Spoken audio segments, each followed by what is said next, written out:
Hello, everybody, and welcome to our vodcast, A Little Bit of Genius, here on Spotify and YouTube. As we're all aware, the world's changed a massive amount in the last 5 to 10 years, and success doesn't necessarily mean the same thing as it did in the past. So in this new series of episodes, we wanted to sit down and discuss what does Generation Z need for success. So I'm here with Arina. She's 18 and she's from Dubai. Hello, Arina. Hi. Also joining us is Mila. She's 19, originally from Serbia, and she's now studying at Queen Mary's in London. Hi, everyone. I'm also joined by Venkat, originally from India, now studying at Berkeley. Hey, everyone. And finally, Manuel, who is 15 and studying at San Roberto International School in Mexico. Hello. Hello. My name's Jeb Moore. I'm 23 and part of the Nord Anglia education team. I feel like there are sometimes some preconceptions about us. The world we've grown up in is significantly different to anything that previous generations have. But maybe what do you think are some of the preconceptions about us and the way we've grown up and the differences from previous generations? Maybe if I go to you first, Arina. I think the biggest change is technology and the way it's impacted everyone's lives. So we've been a generation that's been exposed to social media from a really young age. So I think that's really impacted our education and the way we make relationships and connections around the world. Well, I would agree, definitely. But because of that, I think many, if I can say older people, think that we are unable to critically think or do specific things or remember something without writing it in our calendars and so on. So definitely, I would agree that there are great things such as technology that will help us and everything, but many people still don't understand that there are, of course, good and bad things. You mentioned critical thinking. I think that's an interesting thing with social media, because on the one hand, yes, it's very easy to get into trends and just reposting things that you see other people are doing. But also, I think, and maybe you agree or disagree, social media makes you have to have critical thinking skills, because you have to fact check yourself. You have to think, who is posting this? Why are they wanting me to read this? What's maybe their agendas? I don't know if you have any opinions, anyone really, on Rainer, on social media and critical thinking specifically. I think a lot of the times misinformation is a big aspect as well. Loads of people don't look into, like you said, they should do critical thinking and see who's posting what, but they usually don't. So I think a lot of the times young people are so influenced by things on it, so it can negatively impact them as well if they don't fact check and look at the sources they're believing.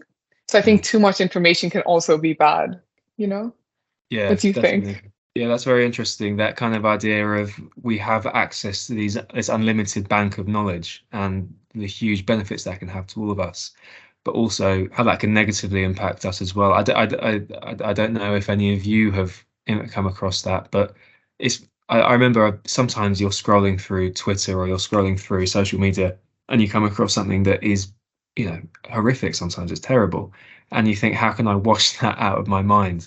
And I mean, I don't know where we can go specifically with this, but it's kind of like even like boomers or the generation before them would never have seen things like that, on a day-to-day basis sometimes. And I wonder how that impacts us as a generation. What might also be quite interesting, though, is our contexts. So maybe going to Ven here, you grew up in India.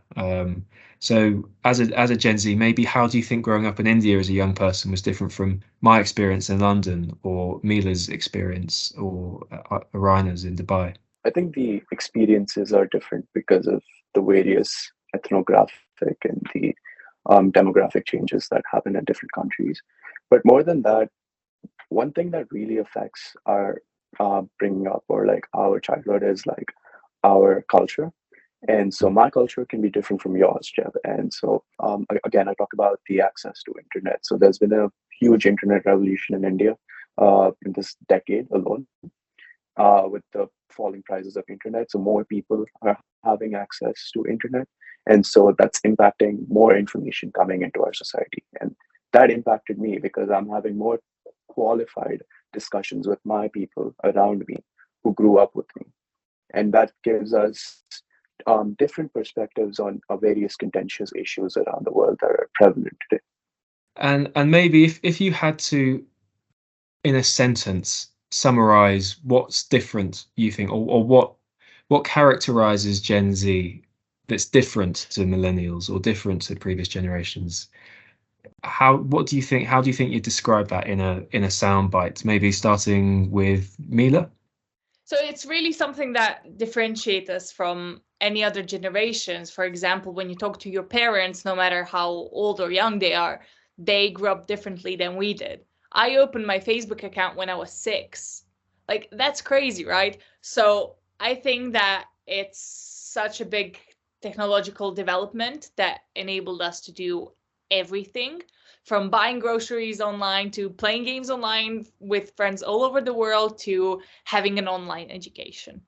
I think also with the rise of technology, we see more sort of young people, Gen Zers, speaking out on what they think. We have advocates from the United Nations. We have advocates that are basically informing us about all of the problems that are happening in our world. And it's not only millennials now, it's Gen Zers. We see young people ages, like we see people of 18 years old being advocates for these huge topics. So if I would summarize Gen Z in a sentence, I would summarize it as the generation that sees and says more. Through the years, we see more and more people saying stuff, and we see more people speaking up for what they believe in, either basically all of the human rights and other problems that are happening in our world. So if I would describe Gen Z, I would describe as the generation that sees and says more. Wow, thanks, Manuel. That's very insightful. The generation that sees and says more. I like that. What about you, Rana? So personally, I think that if you were asking like an older person, they would kind of say that we're lazy because we're so dependent on technology. But I think for us, like one thing that we have is, again, the ability to speak out, because each of us has like a voice and a platform, even if it's like behind the screen. It's important to feel heard. And I feel like people can find their communities online, which is really important for them. And also there's so many problems that have been like constantly caused through other technological breakthroughs, like climate change and all that. That's been like, fossil fuels and everything just in general that we are now aware of. Before they didn't really know, but now we know about so many problems. I think that everyone's taking charge and like we'll be the generation that creates a positive change in the world that's much needed. Yeah, for sure. Thank you. Yeah, but very interesting, Arana. And finally, you, Ven? Sure. If I had to sum up about the distinguishing factors between our generation and the predecessor ones, I would say shorter attention spans. And I know many of you agree with me because of the revolution of Instagram Reels, TikTok, and etc. And it's also about like the corporate strategy where like you have Netflix Prime and Hulu. They're all fighting for your attention. The more time you spend on their content, and so by doing that, by creating that competition in the attention space, at least now, we are being affected by shorter attention spans. And what does that mean? That we're not being able to read books. We're not allocating more time to something we're dedicated to. And so we're just like in this constant, that's what I think, in the constant flux of, doing different things and in a superficial level. That's very interesting, Ben. And you're right. I mean, working in marketing, you're constantly fighting for people's attention and you're thinking, how can I grab their attention at that moment? And I'm sure we can all agree. I mean, I had to delete TikTok off my phone the other day. You're constantly, there are a million things fighting for your attention, and it's hard to, without cutting everything out, it's hard to maintain focus on one particular task. Now, shifting gears slightly, Nord Anglia have done a piece of research into Generation Z, and we've looked at the skills that young people see as necessary for success in both their personal and their professional lives. It was with 1,500 18 to 25-year-olds. It took place in India, the US, and the UK. And one of the most interesting results that came back was a huge majority of the people who took part in the research pointed to confidence as the most important skill for work. I thought that was quite an interesting one. But when we think about confidence, do we think that's something, again, unique to Generation Z, or maybe it's just confidence is a universal skill that we all need? What are your opinions on that and that research? I mean, sure. I actually agree with whatever you just said about confidence. And confidence is something that we all need in order to strive for what we want to achieve. And in this predicament that we're currently in, as Elena pointed out, climate change, fossil fuel generation and renewable energies. We need that confidence in us to lead by example and make that change. And so, if, as an Arena said, we want to make a positive impact, we need more leaders, we need more problem solvers, and we need more change makers. And that is only the commonality amongst all these aspects or facets would be confidence. And if we lack confidence, then we will just be passing down our problems to the next generation. Yeah, no, that's a great point, Venkat. When you're faced by these huge challenges, be it climate change, be it human rights violations or pandemics, you need a huge amount of learned confidence, I think, to go out and grab opportunities. I think that confidence is the most important thing that we can have if we want to speak up, if we want to fight for what we believe in, if we want to basically share our opinion. Well, what we need is confidence. So I would say that we need to strive for confidence in order to make a change. Yeah, I definitely agree with you because the problems that we're facing today, like as we said, they're quite large scale. So we can't get through it alone. We're going to need a team. We need more people working on the same problem. So if I myself don't believe in my solution, how can I get someone else to believe it? How can I get someone else to help me? So I think confidence is really important because it helps you believe in yourself, which creates a resilience. And like, even if you fail, you try again, you get up, you try again, which is important in school life and university, I'm assuming. A lot of the time students like look at the questions, they're like, okay, I can't do this. They don't even try to attempt it. But sometimes even if you write like whatever, just something, it can get you more marks. So I think just that confidence in yourself really helps. So if you build that from a young age from school, then you take it to university, then even your employers can see it in you. It's like it becomes like natural instinct. At the end, everyone has great ideas. Like mostly people at top universities do, but what differentiates them from others is the confidence to actually make their thoughts reality, which I think is super important. So yeah. You touched it on there, building it in school, building confidence in school. I think Manuel, you mentioned striving for confidence. It's funny because I think there's a big difference between innate, born with confidence that almost comes off a little bit in bad taste. Sometimes you meet someone and they think they're God's gift and they're born with this huge level of self-belief. But then you have the people who have learned confidence and they've learned to believe in themselves, and in a not in a spiritual way, but in a kind of like manifesting it almost, is a really interesting thought. And I wonder if anyone here had any opinions on learning confidence, or maybe examples of where they've learned confidence. I feel like in schools what they do is they praise the gifted kids at an early age, which really helps, which can also be bad because when they start like relying on the things that they're so good at, as naturally good at, they become lazy as well because they believe like, okay, I can do it. So they like do last minute studying, like before mocks, they'll just study the night before because they can do it. And then they start giving up on things they're not good at because they're so used to everything coming easy to them. So I think that having like overconfidence at a younger age can also be bad for you. I think the best is like a mix of like hard work and resilience with confidence. And do you have any opinions on maybe building confidence? Any examples you've seen or witnessed, or anything you've experienced? Yeah, I think speaking to yourself is super important. Like telling yourself, I can do it, even if you believe that you can't. Not faking it, but like telling yourself that I got this, like I can do it no matter what it is. Like Elon Musk said, like if you can do something in 7 hours, you can do it in an hour if you believe you can. It's just mind games. So if you tell your mind I can do this, I think it really helps. I don't know if that makes sense. It does. I really don't. Yeah. But just telling yourself, I think speaking to yourself like genuinely that, okay, I can do this. It helps. Personally, it helps me. So I mean, Arena, great points what you said, and I completely relate with you as well. One thing that gave me confidence or built confidence for me would be sports. And this would come a long way. And for example, if you're in your first competition, you would probably most likely be, super scared of facing your opponent, even though you've been practicing for so long.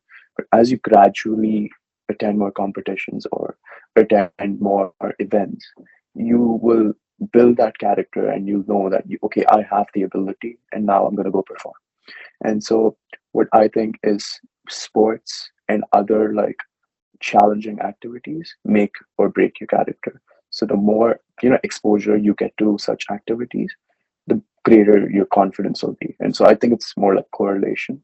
Yeah, no, I completely agree with that. So I think sports are actually, because sports aren't something all kids come naturally to. I really struggled with it when I was a little kid, actually. But when you find yourself in sort of like a safe space, I suppose, as a kid to learn sports and then become good at sports and learn more about yourself, I think it's a really good tool actually for full confidence. I think that's a great point, Venkat.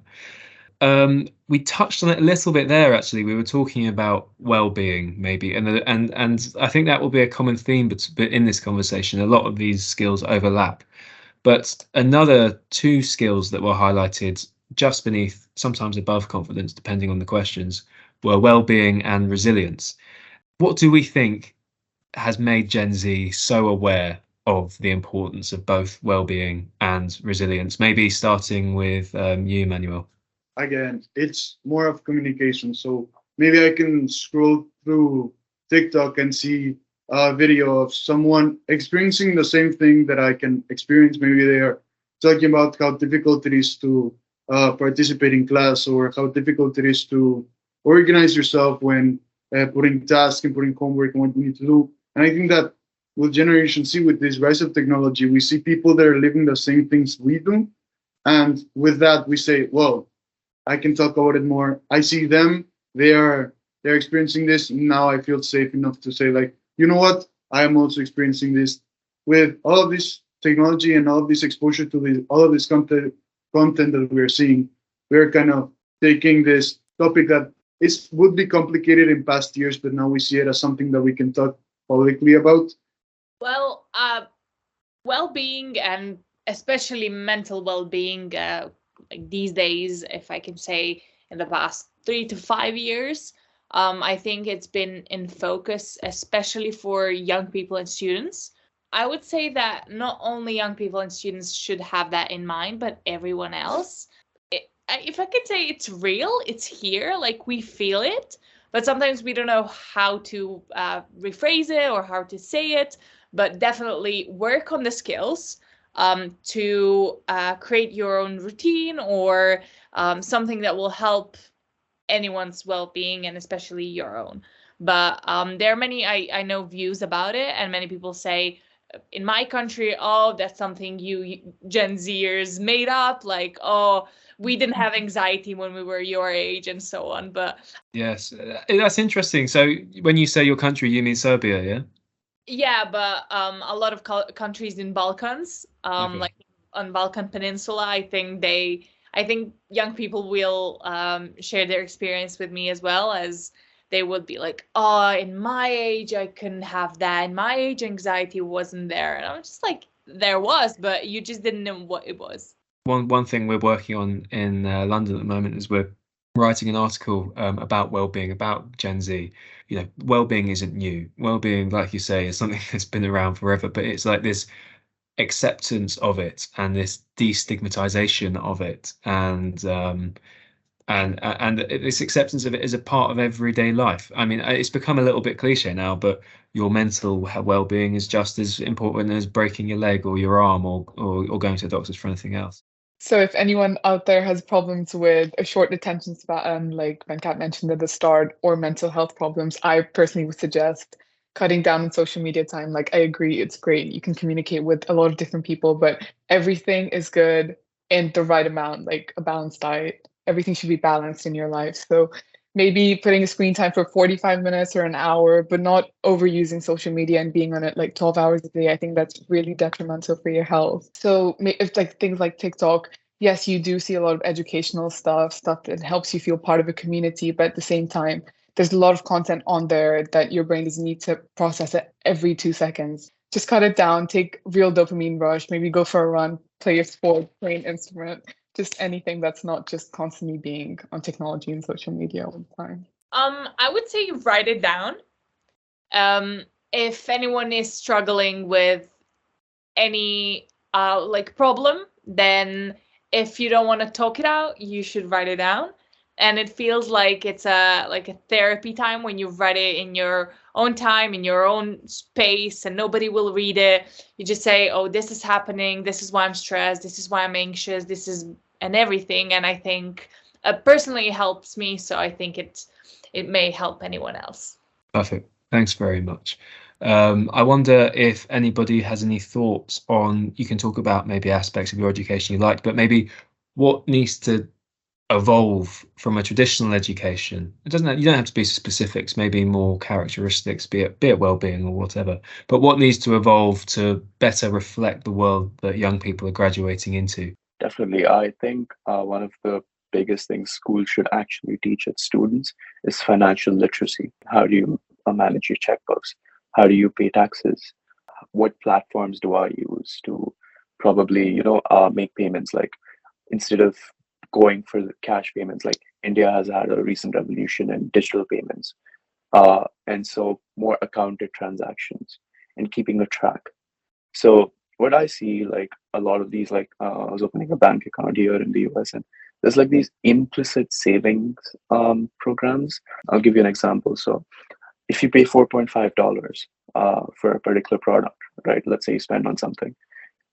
The bank lets you pay $5, and the delta 0.5 cents goes to your savings account. So you're trying to create this savings habit amongst users and college students especially. And I think it should be innate in us that yes, we should save. We should make an emergency fund. Maybe we should invest in safe assets like bonds, gold, that are safe and have our investment secure. So financial literacy is another big thing that I wanted to emphasize on. Yeah, really interesting, Ben, talking about financial literacy and understanding, sort of helping young people to develop the mindsets around, even if it's not going into specifics when it comes to trading bonds or ISAs or whatnot, but the right mindset when it comes to finance, be it risk, be it saving, things like that. Does anyone else have any opinions on how education maybe should evolve? If not, personally, I feel like education right now is really focused on grades. Students now aren't really learning to learn, like Venkat said. I don't think that's the mindset most students look at their schoolwork with. Like, I think they just see it as like, I'm going to memorize this and I want my grade and that's it because I want to get into university. I think like just the thoughts around knowledge, like education, need to change for students as well as teachers. I feel like the thing that teachers also start doing to like motivate students is get a good grade. It's no longer about gaining knowledge that can help you. I feel like that's the part that's like critical thinking that students really aren't doing at all. I think it's mainly just getting that grade. So they memorize mark schemes, they see trends in question papers. So I feel like they can't apply that knowledge anymore in real life. Really detrimental because they're just gaining a bunch of knowledge, but what are they really doing with it, And like they usually forget it really fast because they don't really care about it. But I'm not sure how that change would take place. It's going to take a lot of research and a lot of time, but I feel like just that ideology should change. It's about encouraging that want for learning, I suppose, in kids, and I remember spending hours learning about the Russian Revolution and about the Chinese Cultural Revolution and things like that. And at the time, you're thinking, how does this help me? But even if you're not changing the curriculum so much, you're teaching those kids, well, this can apply to the modern world because look what's going on here, or look how the same things have played out here, or linking into that sort of metacognition, thinking about thinking, learning about learning. Yeah, I really agree, Raina. And finally, one final question. It's a quick question. What 3 words would you say describe a successful person in the modern day? That's the question. 3 words to describe a successful person in the modern day. 3 words that would describe a successful person would be focused, on time, and healthy, both mentally and physically. Wonderful. Thank you, Mila. And Raina? I would like to go back to confident, problem solver, and a good communicator. That's not 3 words. I can do math. Communicator, we'll go with that. Thank you, Raina. And finally, to finish off our episode, Manuel, what are your 3 words? If I would say 3 words, it would be happy, passionate, and learning. Wonderful. That's great, Manuel. And a massive thank you to Mila, Raina, Venkat, and Manuel for being involved today. I really appreciate your thoughts, and thank you for sharing those stories with us.